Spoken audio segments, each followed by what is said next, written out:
Hey everybody, Wienerfied.com here at you again, formerly known as the Midnight Riders. Hey, so check it out. Last night I was on Facebook again. I know I keep preaching about trying to stay off Facebook, but for some reason I keep getting pulled back on there. And I'm a member of several different groups, business groups and stuff like that. I'm in a group called Millionaire Mindset and all this other shit. And last night there was a person who posted a question about why doesn't public education teach people how to set goals? And I responded to the person and kind of gave a long, drawn out response. But it actually made me think about, the whole thing. And so I'd really kind of like this episode to be about the hoax of the American education system. Let's look at a few facts. Okay, I mean, here again, man, people, I've done an episode before about how if you send your kids to public education, then you are literally part of the problem. But in this episode, I'd actually kind of like to illustrate why. So first, let's talk about, kind of the origins of public education and, kind of where it came from and everything.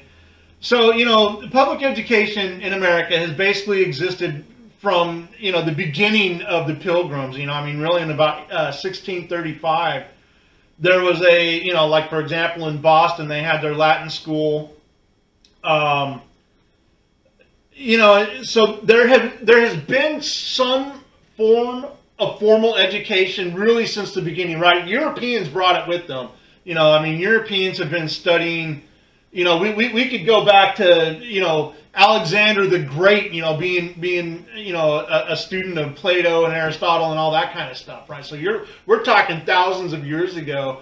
There's been some form of public education, or at least a form of education that was offered to specific groups of people, right?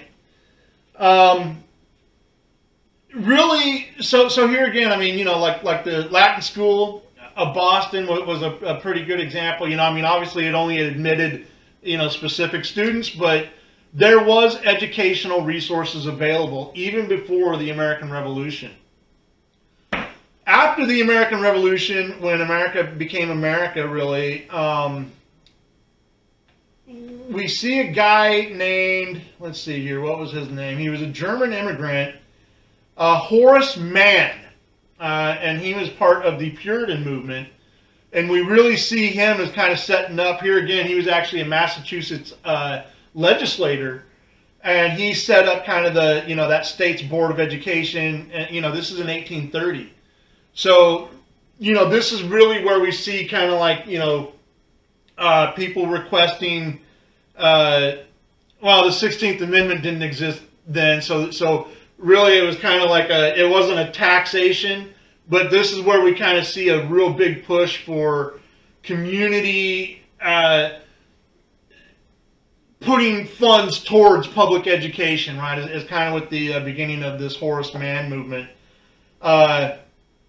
It was actually called the Common School Initiative. So anyway, that kind of started, this whole public school thing. And then what we really see is in the early 1900s. Obviously after the Civil War and the late 1860s and stuff, we see another pretty good push for public schools. It really, at that time, it really was kind of a thing where, it wasn't mandatory. It was really still kind of an elitist type thing, or people who could afford it.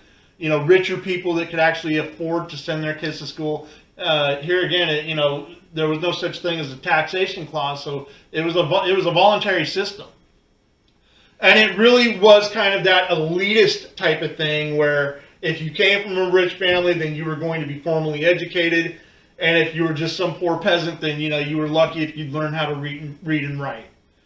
And the people who really, really, really wanted to learn, obviously they found all kinds of ways. Even slaves. Found ways to homeschool and to learn and to be taught.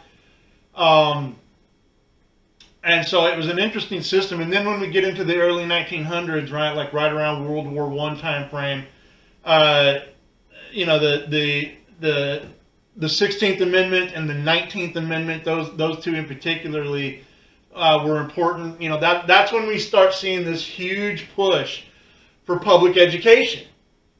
And literally, what it was is it was all part of a feminist movement, just like the 19th Amendment, right? Women's right to vote and all that shit. The public education push was a feminist movement that really was designed to try to assist women in joining the workforce. That was really the main push. It was to provide a taxpayer-paid daycare system where you could send your kids away for, you know, 8 or 9 hours a day, and that woman could go and, you know, sew or do whatever she felt she had to do to become independent or to help her I guess her family or whatever the case may have been back then. Wasn't a whole lot of single women running around back then, but there was one, and her name was Margaret Sanger. If you all know who she is, she was the founder of Planned Parenthood. So continuing forward through the 1920s and 1930s, you know, we went through Prohibition, and then the Great Depression started. And the Great Depression obviously helped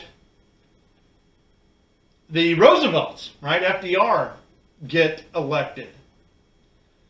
And most people don't understand this, but Eleanor Roosevelt's, one of her best friends was Margaret Sanger.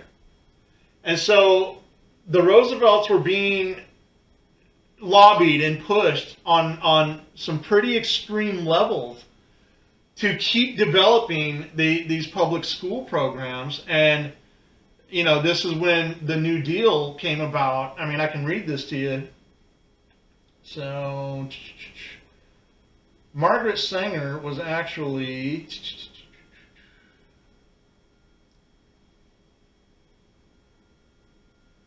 where is it at? So,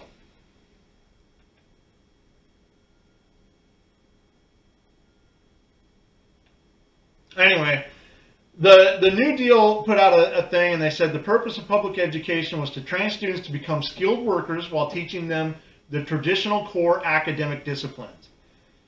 And so here on encyclopedia.com, let me just read all this, because this is very interesting. The Great Depression and the New Deal. For millions of American children and teens, the Great Depression brought years of hardship and heartache. A time of economic distress and double-digit employment, when, as FDR put it in his second inaugural address, 1/3 of the nation was ill-housed, ill-clad, ill-nourished. The young bore a disproportionate burden of poverty. The relief census of 1933 found that although youths under 16 years of age represented only 31% of the U.S. population, they constituted 42% of all the poverty-stricken Americans who became relief recipients. So they're talking about people who got onto welfare, right? This is the same time that Social Security was created. It was the same time that a whole bunch of different social programs were created. And so when they're talking about relief recipients, that was their form of basically unemployment compensation. That's what it was called back then. It's kind of common sense, you know, if these kids were being raised in poverty, then yeah, they had a much higher propensity for growing up to be poor as well. So of course they were the ones that were going to be getting, you know, any type of federal assistance. Some people argue that when FDR put all these programs into place, that he actually prolonged the Great Depression, because people, instead of going out and work, they literally just sat home and collected an unemployment check. Now, if you see the similarities to that compared to now, when people were getting stimulus checks, you know, for not working, right? When all this corona bullshit happened, people were literally getting paid not to work. And now, as a result, it has created an entire mass employment population, and nobody wants to work because they don't think they have to. So this is exactly what went on in the Great Depression. There's some estimates out there that the Great Depression was probably prolonged by 10 years because of what FDR did and with his social programs. But public education was one of them. And it was all under this guise that people were so poor that it would benefit them if the women went out and worked too. Right? We know about all the women workers during World War II, obviously, a few years later. But this was the big push. The push is so that everybody was so poor, so both parents should have been working, right? Keep in mind that by this point in history, nobody was really self-employed anymore. So everybody was working for somebody else. The only people that were really out there self-employed were, the mega companies. There again, the Rockefellers and the Carnegies and shit like that. And this is when we started to really see, those companies like Ford and General Motors and all these other, giants starting to emerge, right? These capitalist people who were just monsters of the time, right? I mean, they were hungry for success and they went out and got it. And because it was such an easier way of life for people to work for somebody instead of working for themselves, that's what started to trend. And of course, if you've got two people working, that's double the income, or at least, time and a half of the income. And so it was really that type of push that really started this mass public education. Now let me keep reading this because this is interesting. So let me go down in this article a little bit. New Deal liberals, concerned intellectuals, and student activists did much to call public attention to this youth crisis. The New Deal's Farm Security Administration funded such compassionate photographers as Dorothy Lang and Walker Evans, whose memorable images documented the plight of impoverished children. Eleanor Roosevelt used her daily newspaper columns and weekly radio addresses to highlight youth issues and urged an expanded federal role in assisting the Depression's youngest victims. Victims, right? This is when we really start to hear words like victim. The left-wing student and youth protest movements of the 1930s founded national organizations such as the American Youth Congress and the American Student Union, championing federal aid to needy students and to education, and led the first national youth marches on Washington. The New Deal liberals did far more than just talk about the youth crisis. They acted to memorialize it through a historic expansion of federal aid to youth and education. From 1933 to 1939, New Deal funds assisted 70% of all new school construction and prevented thousands of school closings by coming up with emergency funds to pay teachers. In Arkansas, for example, such aid stopped the closing of approximately 4,000 schools. The Works Program Administration, the WPA, some people joke and call that the Women's Program Administration, or the Women's Progress Administration, made nursery school accessible for workers for the first time.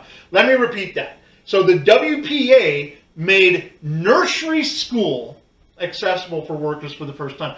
Now, nursery school, think of that word, nursery. It is literally daycare. I keep saying this.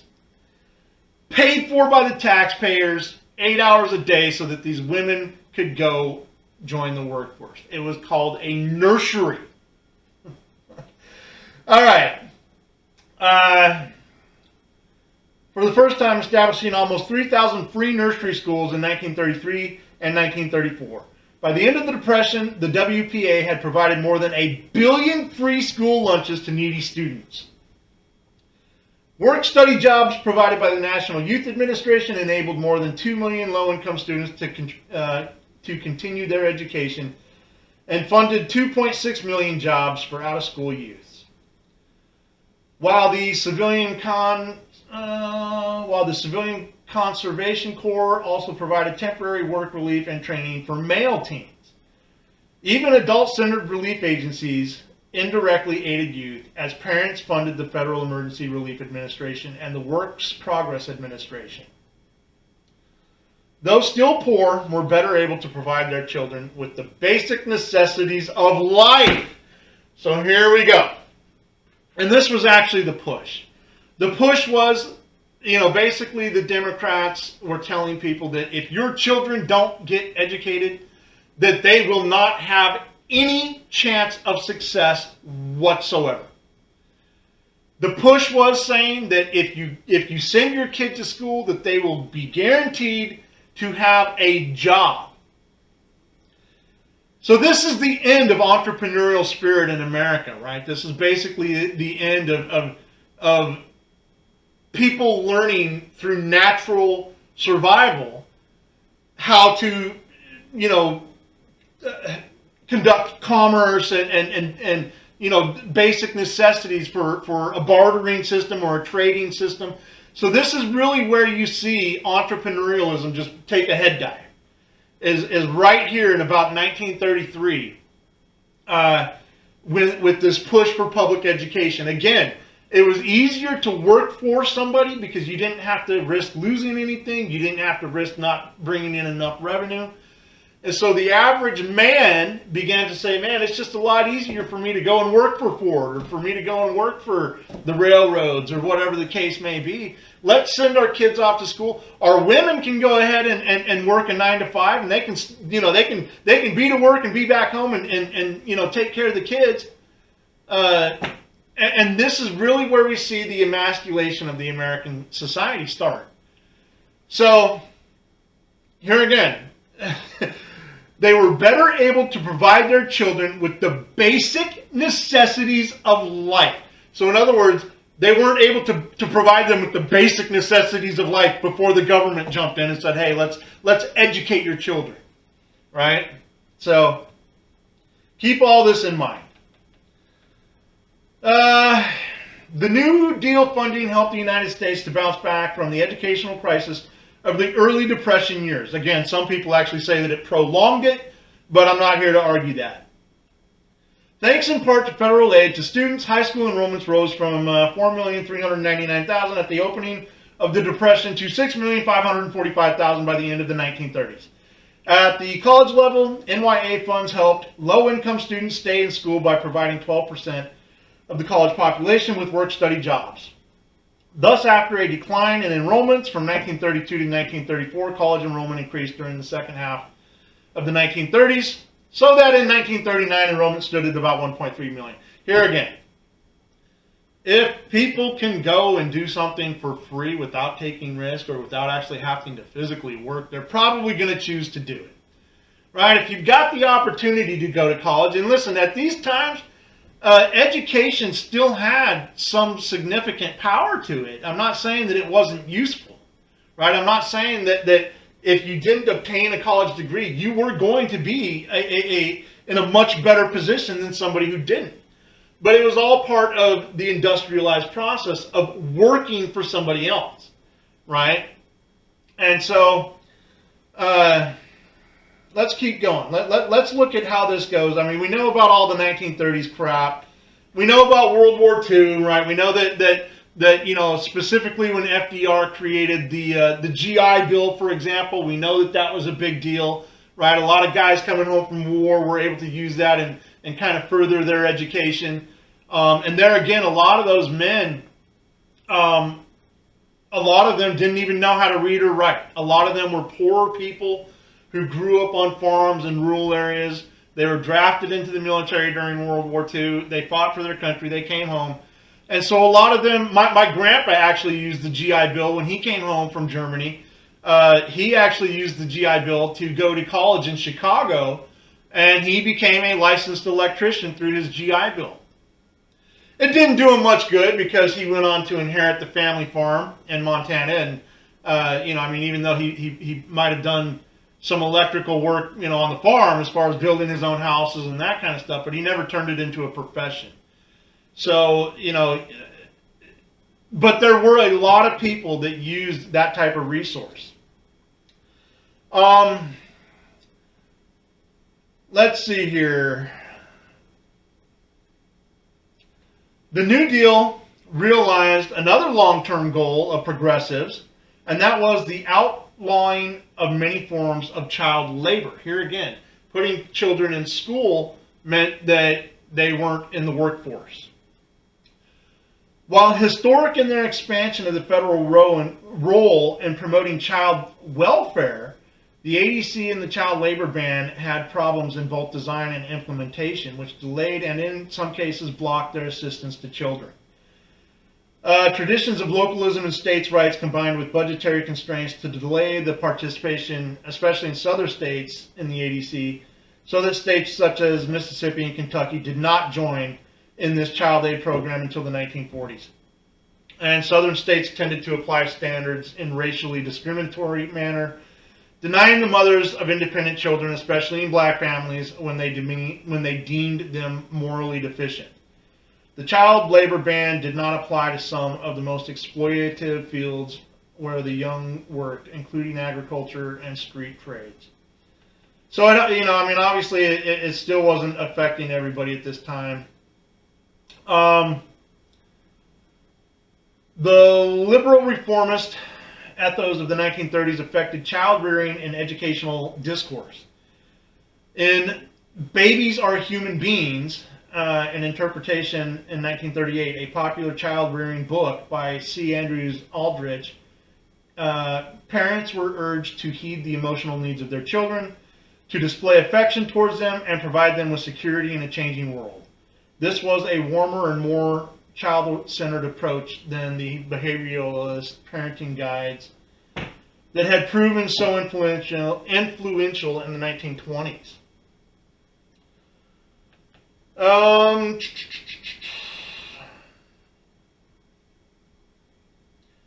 Let's try to get up here into the 1960s. Okay, so here comes Lyndon B. Johnson and his Great Society.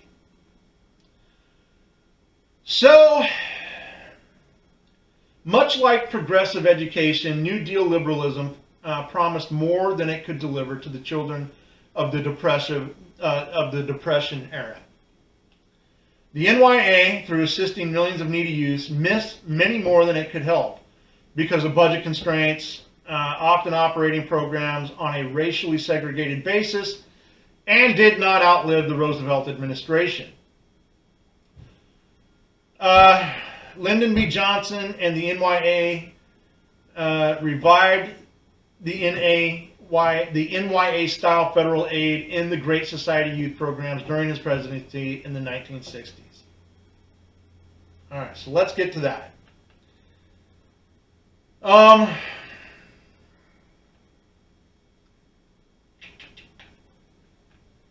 Basically, I'm not going to read all that either, but basically, when we started seeing the civil rights movement, we started seeing this push for racial equality in schools, and then we started seeing programs like No Child Left Behind.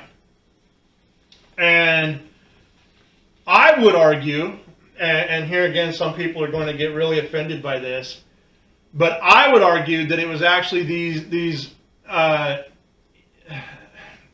civil rights laws and these, all types of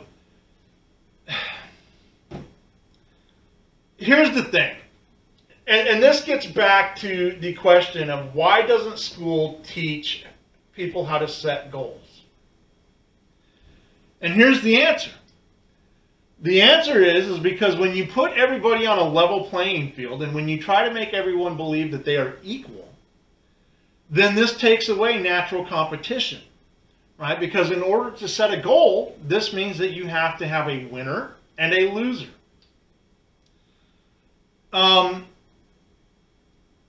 The Civil Rights Act may have been for the right purpose. Everyone thinks that it was Lyndon B. Johnson who passed it. It actually wasn't. It was actually a Republican Congress that got it passed. There wasn't a single Democrat who approved of it. There wasn't a single Democrat who voted for the 1965 Civil Rights Act. Not a single Democrat. It was only Republicans, and Lyndon B. Johnson just happened to see how popular it was, so he jumped on board, kind of stabbing his fellow Democrats in the back, but it was a wise move for him to make. But here's the point. Everyone thinks that it was Democrats who passed the civil rights movement. No, it wasn't. It absolutely was not. And They were a bunch of socialists back then, and they're still a bunch of socialists now. But here's the point. When, now keep in mind, so the Great New Deal is kind of the first time that we saw programs, like Head Start coming around and stuff like that. And then these programs got bolstered by people like George Bush, right, in 2002, when he actually created the official Head Start program, No Child Left Behind program. So here's what happens when you have a system where everybody is put onto the same playing field, when everybody is told that they're equal to each other, when everybody's told that, Jimmy is just as smart as Johnny. Okay, the problem is that takes away natural competition. Now, to me, this was by design. To me, this is exactly what the elitist people were anticipating. And here again, this was a progressive movement started by people like Margaret Sanger, right, and Eleanor Roosevelt, who was a profound feminist. These programs were all designed to try to emasculate men and try to bring up women, right? So here again, you have a system that is creating victimhood, right? We just read everything from the 1930s and the Great Depression, right? People couldn't survive unless the government sent them to school. And that was literally the narrative. It was almost a type of mass psychosis that spread like wildfire across the whole country, where people really thought that public education was the absolute best alternative for their children. They only saw the benefit of it as far as both parents being able to work, their children getting this free, magnificent education. They didn't look at the long-term effects of, basically children being raised outside of their own homes, single parenthood, single mothers emerging. This is when we start seeing things like no-fault divorce popping up, right? It is right there again after that 19th Amendment and into the 1930s, especially. We see all these women's rights happening with no-fault divorce and single-parent households where these kids start to be raised by single mothers. So here again, they're being sent to school. The government is indoctrinating them on the things that they think they should learn. Now, granted, in the beginning, public education, like I said, it had a lot of value to it. It really did. It taught the core principles, right? I mean, it was primarily focused on that STEM resources and educational values. And it was really a good thing. I mean, it actually taught people a good amount of stuff. But it created this idea. It created this idea that school is necessary. And it created this idea that everybody is equal. Right? It merged people.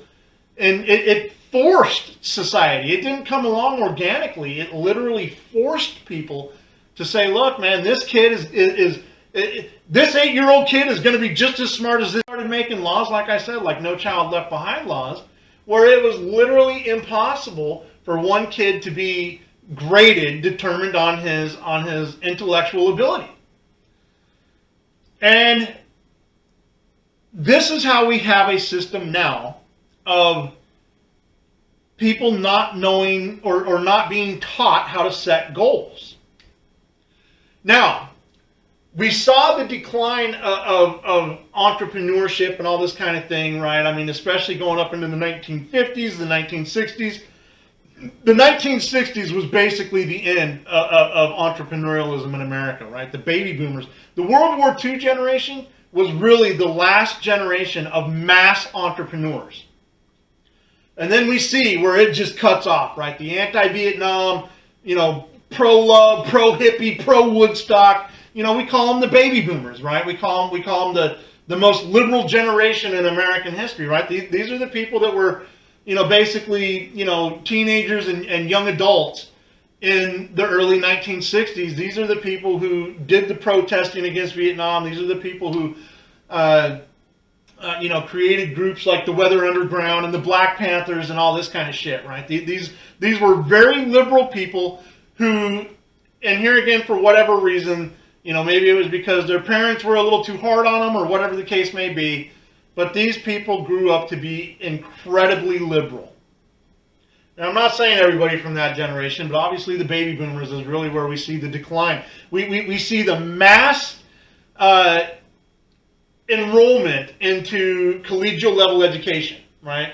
We see the mass, all of a sudden, everybody and their brother is becoming a teacher or a college professor or, something that has to do with academia. And that is really, kind of the education boom of American history was in the 1960s. Right? It created a system of, this is where we start seeing government jobs, and government agencies just expanding, by the hundreds, where people knew that they could get a nice, secure, laid back job. They could do 20 or 30 years and they could walk away with a pension. Right? And this is also when we see things, like public law enforcement growing, firefighter departments, just massive government expansion all over the board. And it was all because, here again, it was all because school education was teaching people that they didn't need to be entrepreneurs. They didn't need to set goals. All they had to do was do their basic education, maybe get a couple years of college, and they could have that dream. They could have that white picket fence. They could have everything that came along with it, to include Social Security for when they get old enough and don't want to work anymore. Uncle Sam is going to take care of them there too. And the psychological effects were completely devastating to this country. People didn't even realize what was going on. But this was the beginning of mass indoctrination as far as public schools turning into straight. First of all, here's the thing. Public schools learned in that time period how to capitalize on education. So education no longer became an important part of the learning process. It became an important part of the economic process. Right? And we see other areas. We see things like the prison system, right? We see the same thing kind of happening with it, like in the the 50s and 60s and 70s, how it just took on a massive expansion. And we could argue the same thing about prisons, right? American prisons are not designed to reform criminals. They're simply designed to create and generate revenue, but it doesn't fix the problem. I mean, it actually encourages crime. Crime is industry. Crime is the biggest, it's probably the second biggest industry in American economics, right next to public education. Public education is now the largest economic factor in America, right? When you've got teachers that only have to work 9 months out of the year and they're making $80,000 or $90,000 a year, and they're still whining about not being paid enough. They all belong to unions. They all get retirement benefits. People, and I made an episode about this. Nobody becomes a teacher nowadays because they actually care about teaching. People become teachers now because they want that cushy government job, right? Every teacher out there, back in the day, teachers used to be privately funded. But now, every single teacher out there, with the exception of charter schools and maybe some, religious organizations, but primarily in public school, every teacher out there is a county employee. That's what education is about now. It's not about teaching your kids. It's not about educating them. It's not about creating more opportunity. It really is just about revenue, and that's it. It's about indoctrination to keep the masses thinking that they're being taught something, but at the end of the day, it's about revenue. So, when we look at things through this kind of lens, it's pretty easy to understand why they don't want to teach people how to set goals. Obviously, if people knew that they had that ability to think outside the box and to do better than other people, then they would realize pretty quickly that they don't need, public education. I will take myself as an example. Okay, I actually, when I was a kid growing up in Montana, we had what we called a community school. So we had a little schoolhouse that was about 10 miles down the road, and all the farmers who didn't want their kids to go to public school, they all chipped in and they hired a teacher And so we just had one teacher. So we had, we had a bunch of kids, we had like 10 of us. All of us were different ages, all of us were different, but that one teacher taught us on individual levels. And, like I said, all of our parents chipped in and paid the teacher whatever they, agreed upon. It was a collective, type of deal. And it worked out great. I didn't go to public school really. Well, let's see here. I think I started in, probably like 4th grade or something like that. And I did public school all the way up until 8th grade. And then about, I don't know, probably about 2 weeks into my 9th grade year of high school, I actually got expelled. And so I did not do a single year of high school. By that time, I was growing up in Washington State. Washington State back in those days, you're talking the late 80s, early 90s. They actually allowed people to go and take the GED test when they were 14. So that is what I did. I went and took the GED test, passed it with flying colors, and then I joined the Army at 17. And that is when I had a squad leader that just saw some potential in me, and he informed me to sign up for some college courses. So I did, I have a double bachelor's degree now in sociology and criminal justice, and I can tell you I did it 100% free through the Army. It was enough to qualify me to go to OCS, and I can tell you that I will never pay for my kids to go to college. I won't do it. And I do not send my kids to public school. I homeschool my kids. I've got a 9-year-old and a 10-year-old now, and I will probably homeschool them for the rest of their life. I use several different techniques. I use a Montessori type of curriculum, and I also use a Japanese and Danish style of learning called unlearning. And then, of course, we still have the normal curriculum that the state of Georgia requires us to have as far as math, reading, science, and all that kind of stuff. So I only make my kids do about 4 hours of school a day. That's actually pushing it. The rest of the time I have them doing things like, helping me, using screwdrivers and hammers and all that kind of stuff. I actually do not own a gaming system, so Nintendo or Xbox or any of that stuff. What I do is my kids have laptop computers that they do their work on, and sometimes I'll let them play some computer games on there. But typically what I do is I have, as a builder and as somebody who's in construction, I have various AutoCAD programs. And so they have those programs on their computer, and what I have them do is I have them compete designing houses and doing architectural drawings and stuff like that. And I can tell you it's worked phenomenally. Here's the thing, and I've said this before and I'll say it again, it is not the government's responsibility to teach your kids anything. It's not the government's responsibility to teach them how to read or write. Again, when you look at the real reasons behind why the government took on that role, it may have started out as a pure thing, and it may have started out as something that was intended for good, but it has completely morphed into almost an evilness.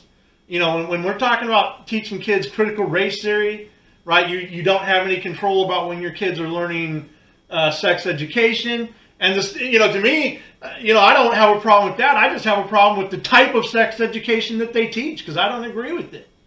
If you're going to teach them about sex, then teach them about sex, right? Take them out to a farm and let them watch a bull fuck a cow. I mean, that's how you learn about sex in my mind, right? Kids nowadays, they don't even know the difference between a male bull and a female bull, and what happens on the farm. They don't even know. They see the steaks in the store, but they don't even know where that steak came from. And I'm sitting here thinking to myself, this is what our education system has created. So realistically, the point of this is that if you are using the public education, first of all, just be real with yourself. You're using it as an excuse so that you can work. Right? You're using it as an excuse so that you don't have to teach your children on your own.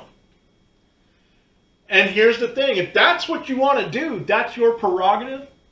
But don't sit here and ask questions like, why doesn't the school teach people how to set goals? It would be completely counterproductive for public education to teach people how to set goals. Because that would make kids think outside of the box. That would make them realize that public education is not that great. That would make them understand that they actually have a natural born intelligence level. It's called genetic intelligence. And let me kind of tap on this real quick. Okay, there's a lot of people that like to argue about this shit. Okay, genetic intelligence is something that we have. Okay, we're born with it. It's hereditary. It's passed down through our genetics. Okay, they know for a fact that if you have a high IQ, let's say 120, they know for a fact that if you have 120 IQ at 7 years old, you're going to have roughly about that same IQ at 70 years old. Now, here's where people confuse this. They don't understand the difference between genetic intelligence and learnability and all this kind of stuff. They don't understand that sure, if you have certain types of education, that can definitely increase your knowledge base. But it doesn't increase your ability to learn it. It simply expands what you don't know. Okay, and I mean, the only way I can think of explaining this is kind of like a rubber band. Okay, a rubber band, when it's brand new, right, it's a little bit harder to flex out and flex out and flex out. But after time, after you've continued flexing it, right, this is just like learning, right? After time, you're expanding your brain, right?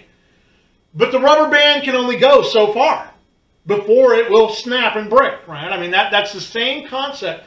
Your brain cannot continue to expand and expand and expand and expand. It has a limit. It has a genetic limit of how far it can grow.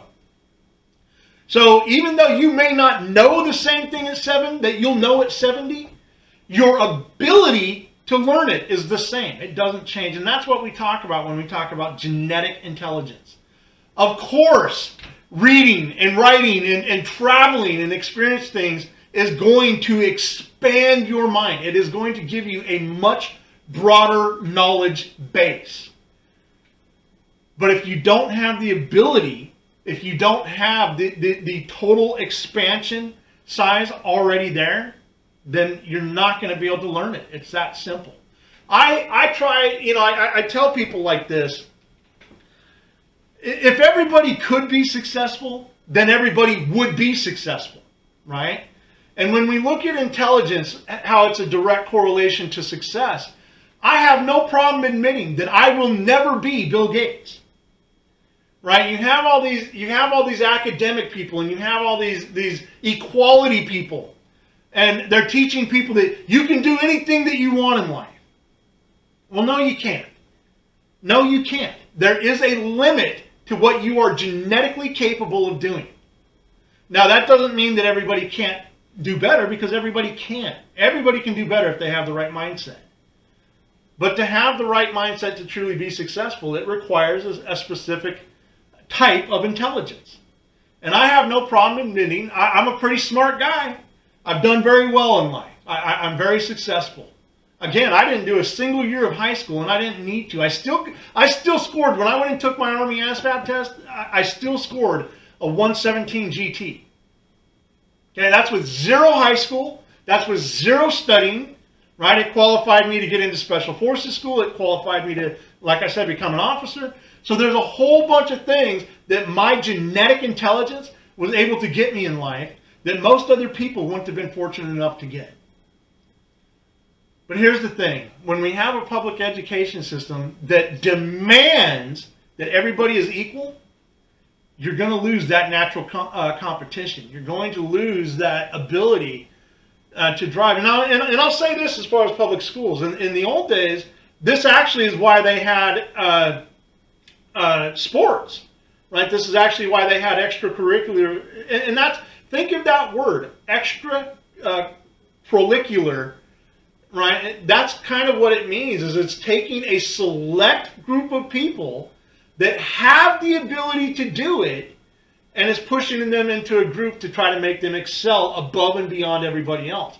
And this is why nowadays people don't even like sports, because it separates people, right? It shows that one person is more alpha, or one person is, I mean, this is why they have participation trophies now, is because they don't even like an athletic competition, because it actually proves some form of dominance over other people.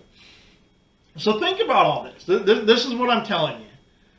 There is a reason why our education is designed the way that it is nowadays. There is a reason why there is no goal setting taught. There is a reason why there is, such a breakaway from the traditional values and rules that we kind of grew up with.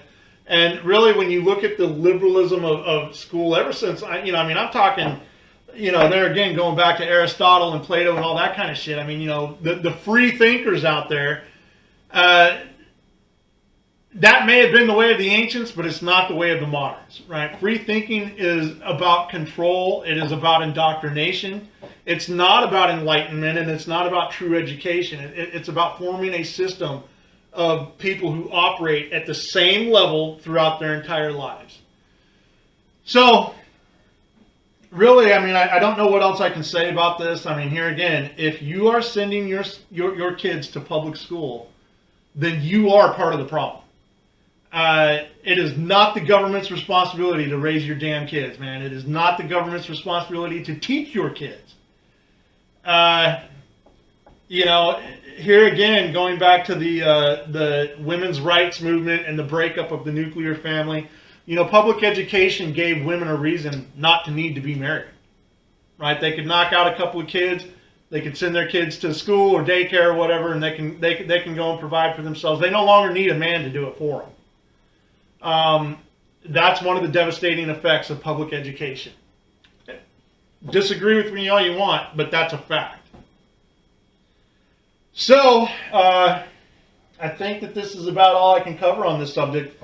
I'll tell you, the American education system is it's one of the biggest hoaxes in our society. It's right up there with coronavirus. It's a bunch of bullshit. And I truly feel sorry for any kids who have to be brought up under that system, because it's not about education. It's about control, and it's about indoctrination. So I guess if all the people my age were brought up in that same system, then they don't know any difference. But hopefully this video will help you kind of realize what's going on and why it's so important to pull your kids out and start teaching them yourself. And with that, always remember to check out Patrol Base. That's a really good social media platform. I really want to see it kind of come back, start taking on Facebook and Twitter and all this other dumb shit. Keep checking out wienerfight.com. We got some good things coming on. So, till next time, take care.